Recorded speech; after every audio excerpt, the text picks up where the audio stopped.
Donostiako badia arraunaren historia bizia da, ez alferrik, bertan jokatzen da traineru estropaen artean sonatuena, eta Kontxako banderaren bilakaeran leku berezia izan dute Donostiako ontziek nola garaipen zerrendan, hala parte hartzean ere. Eta azken urteetan, hiriko ontziaren gidariari da Abantari saioko gaurko gonbidatua. Arkaitz Diaz da, Kaiarribaren patroia. Kaixo Arkaitz, ongi etorri. Kaixo, eskerrik asko. Bueno, Donostiako badian, bildu gara, leku ikusita, zer etortzen zaizu gogora? Oroitzapen asko, ez? Entrenamendu asko, estropa desente eta esan leku paregabea eta oso leku polita eta berezia, batez ere Donostiar batentzat. Oker baldin banabil, zeuke zuzenduko didazu, baina traineruko estrainaldia patroi gisa 19 bat urterekin egin zenuen, buelta hortan, Bai. Federazio mailan urkiren elastikoa edo platanito edo soinean zenuela, ez dakit, zuretzat hori zertzen, bizitza oso bate horreman eta gero, traineruan debute egitea?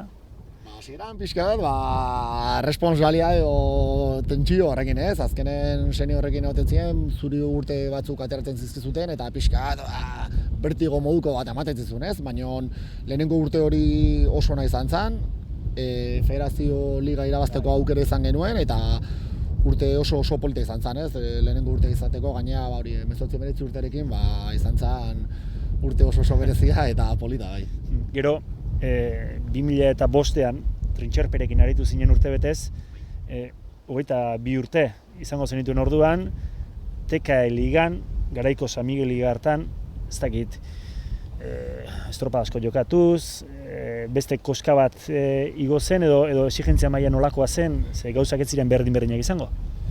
Bai, justo han Trintxerpen nire gelan lagun batzuk nazkan, ekin ibiltzen ziana ikastolan, da area juteko aukera eskaini ziaten, eta nola urki urte hortan ez zuen trainerua atera, ze jende asko lagintzun kolpez, behaiekin hasteko aukera hartu nuen, eta esan urte gogorra izan zen, ez? Hor egon zian, beste gauz bat, Trintxerpen aurretik onda, arraulari batzuk utzi egin zuten urte horretan, eta urte gogorra izan zen, bai.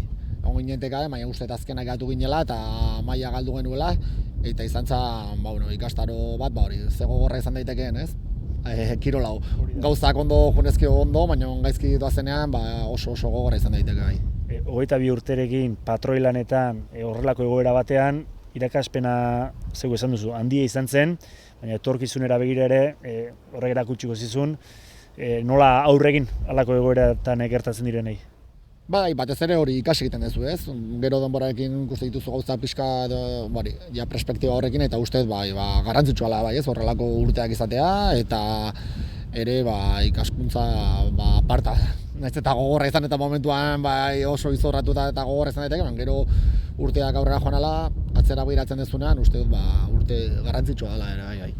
Gainera, Trintxerpeko egonaldi hori eta gero, eten bat egin zenuen zure arraun ibilbidean, ez dakit lotura duten bi gauzek, edo pixka bat aurrez hartua zenuen erabaki hori? Bai, uste lanen hasi nintzela, serio, eta, gauz bat eta bestea, esaten zuen bezala, urteak gogorra izan zen, gero lana, turnoka lanen egon, da orduan, bi arrauna eta lana uztartzeko aukera hori, desente zaildu zen, da azkenen, guztia erabaki nun. Naiz eta, arraunak lehen esan dugu moduan, lotu egiten duen, eta 2012an berriz itzuli zinen arraunera, eta oraingo horretan edo orduko hartan Donostiarraren eskutik. Ez dakit zergatik batu zinen hiriko proiektura. Azkenen betikoa, pixka da lagunak nazkan orduan arraunea zebitzat, eta etorri esku bat botatzea eta trenerieta eta, bakizu, gaur ez dakagula patroiik eta ez dakiz eta gerturatu, eta, hasi nintzen juten, etorri eta ez dakiz eta jarraitu, da azkenen, nik pixkat utzi eta lotu ninduten, da azkenen, berriro hasi nintzen, bai. Gero horre izan zenuen beste tarte bat, arrauna usteko, baina esan daiteke azken 13 urte hauetan edo 12-10 urte hauetan Donostiarraren inguruan ibili zarela, gero 2018tik 2024 arte, 25 arte ere, aurten arte berriz patroi gisa. Ze esan nahi du zuretzat Kaiarribaren ontzi nagusiaren patroi izatea Arkaitz? Ez dakit ez nuke, ez da hola gauza berezirik aipatuko, ez? Niretzat oso gustuan nago taldean, uste da azkenen lagun talde bat gehala, eta niretzat hori da garrantzitsuena. Beste gauza guztien gainetik, leheno komentatu zuena, gustago jardutea, eta niri hori da benetan betetzen diana barrutik, ez? Nagola, talde oso sano batean, giro onarekin, eta horrekin, gauza guztien gainetik horrekin da, da niri betetzen hauena. Donostiarraren proiektua 2007an jarri zuten martxan, ordutik urratsez urrats gorako bidea egin du, nabarmena da azken urteetan egindako ikusita, eta urrats horietako zenbait, asko garrantzitsua direnak, zeure larruan bizi izan dituzu, esan nahi dut, 2018ko ekainaren 24a Bilbon Donostiarraren estreinaldia maila nagusian, TKN, eta patroia txopan zeu, horrek esan nahi badu. Bai, proiektua ustez, esan duzu 2007 urtean hasi zala, eta hasi zan ustez asmo honenekin, baina momentu hortan ustez ez ziala mahai gainen jarri, behartzan tresnak, behartzean infrastruktura guztia, ez genuen ez materialik, ez dutxatzeko lekuik, trintxerpe jouten ginenean, zuzenean enbarkadora jouten ginen, eta kotxearekin entrenatu, eta gero etxea zuzenean. Orduan, uste lehenengo urte horiek gogorrak izan ziala, ze batzegon egon bartzuen oinarrizko baliabideak, ez? Gero pixkanaka gauzak konpontzen joanen dira, aurrera pausoak ematen, eta batez ere 2018tik honea, uste asko finkatu gala, batez ere kirol mailan, ez? Ze nabarmena da bentsaten maitzei erreparatuz gero, 2018 aipatu dugu, 2019ko uztailaren 28 ere bai, nabarmena da, edo nabarmentzeko da Donostiarraren ibilbidean, ze getxon, orduan ere zeue arraun luzera egin zinela, klubaren lehendabiziko bandera maila nagusia, nola horitzen duzu gura? Egun polita, egun oso berezia, guatzen naiz bigarren txandan joan ginela, estropa oso ona genula, eta gero urrengo hirugarren txandako taldeak atera zirenean, referentziak gure alde zeudela, da hortxe ongo zela, bai edo ez, bakizu azkenen dira gaztea oso garesti dago, eta beti oso estu juten da, eta guatzen naiz hori onginela azkenengo momentura arte, jakin gabe gurea zen edo ez, eta gero konfirmatu zigutenean, ikaragarrizko poza. Azken urtei erreparatuta ikusi da, Donostiarra erabat egonkortuta dagoela goi mailan, baina horretarako bideak kosta egin da. Behin horregon da, mantentzea omen da zailena, baina Donostiarra lortzen ari da. Ez dakit hor zein den sekretua.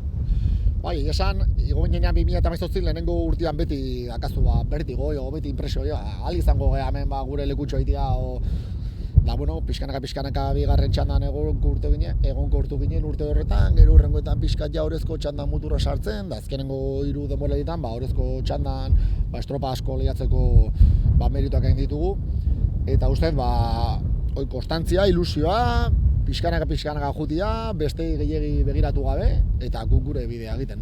Eta ez hori bakarrik, azken denboraldian, alegia 2024ko denboraldian, Zarauzko Ikurrina lehendabiziko aldiz, abuztu amaiera bikain bat Getarian ere bandera bat, Urdaibairi buruz buru kendutako bandera bat, horrek erakusten du proiektua sendo ez ezik, etorkizunera begirako ere badela.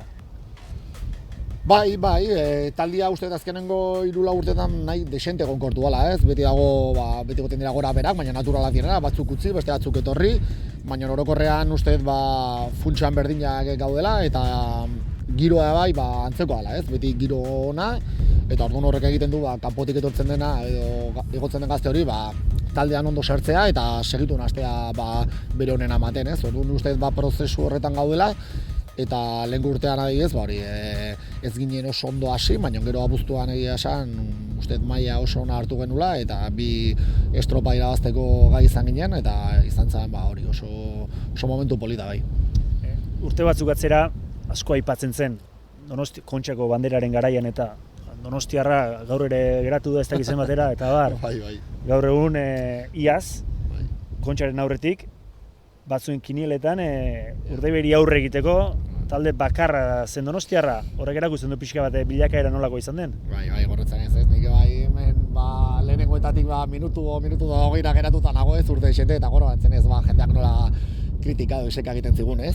Egoera etzan guretzat oso erosoa ez, atera bartzen nun, Donostiko trainera zinelako, eta Donostiko hori, representazioan, ez? Eta bazenekien oso atzean geratuko zinela, eta gero gainera jendeak egurra ematen zitzun, ez?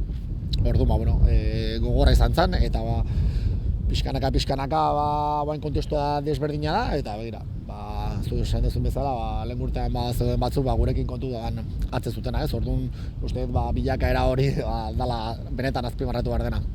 Donostiak historikoki Arraunean tradizio luzea du lehen ere azpimarratu dugu, baina tradizio handia du baita patroi gintzan, patroi sonatu izan ditu, Kiriko, Soterotxo eta ikaragarriko zerrenda dago hor. Ez dakit Arkaiz Diaz ere zerrenda horretan dagoen, edo egunen batean egotea gustatuko litzaizuken, edo... Ez esan ez pentsatzen gauza egin inguruan, ez? Hor beti egoten dira patroia asko irazutenak, ez? Guk erasoan momentuz ez gola gauza garrantzitsuari irabazi, eta ez gehiagi pentsatzen gauza egin inguruan, ez? Arraunlariarekin edo abantariarekin alderatuta, patroiaren lana oso espezifikoa da, oso jakina da, eta hori ez dakit nola bizi den, bakardadean bizi den batzuetan, patroiak nola bizi du bere rol ezberdintasun hori, Arkaitz? Bueno, hori bakoitzak bere senan, bere barruan dara mala, ez? Nire kasuan, hori, esaten ez duen bezala uste oso pertsonala dela, nik nire erara eramaten dut, nire estropa horretik beti nago estropan pentsatzen, nola saiatu zer egin behar deten, hori, nola taldeari aldeten guztia ateatzen saiatu, gero enfilazioekin, asmatzen saiatu, eta beti egoten ez hori, bueltak ematen bai.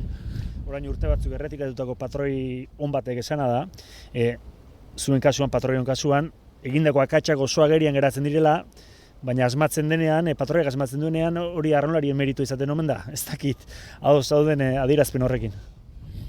Ez dut uste, esan ez dut bezala uste gehiagitz egiten dela askotan, patroia hori, ez bakit azkenen bat dijoala trainero bakoitzen, eta beti errexagoa dela kontestu horretan, patroiaren inguruan hitz egitea, ez, baina ez dut uste azkenen talde bat gala eta talde lana dela, eta argi dakat taldeak ez badu eusten eta rolariek ez badu jote ondo heltzen, patrio batek ezer gutxi egiten zakela. Amaitzen joateko, zer eman dizu zuri Arraunak? Lagun asko eta momentu asko esango nuke. Eta ze helburu edo ze ametxe geratzen zaizkizu Arraunean egiteko? Lehiakorrak izaten jarraitu, saiatu aurten nola eguruzko txandan berriro sartzeko aukera azkagun, eta lehiakorrak izatea eta gozatzea. Terminatzean, Kontxako Badian ligako ezten, ze ligako astindu duzu, ligako ezten bandera bat astintzea ere ametxen artean sartzea alda. Argi dago Donostiar batentzat eta hemen hainbeste denbora jarduta, Kontxatik iraztea ikaragarria izango zela. Arkaiz Diaz, mila esker gaurkoan gurean izateagatik eta segi horretarako lanean. Eskerrik asko. Eskerrik asko zuei.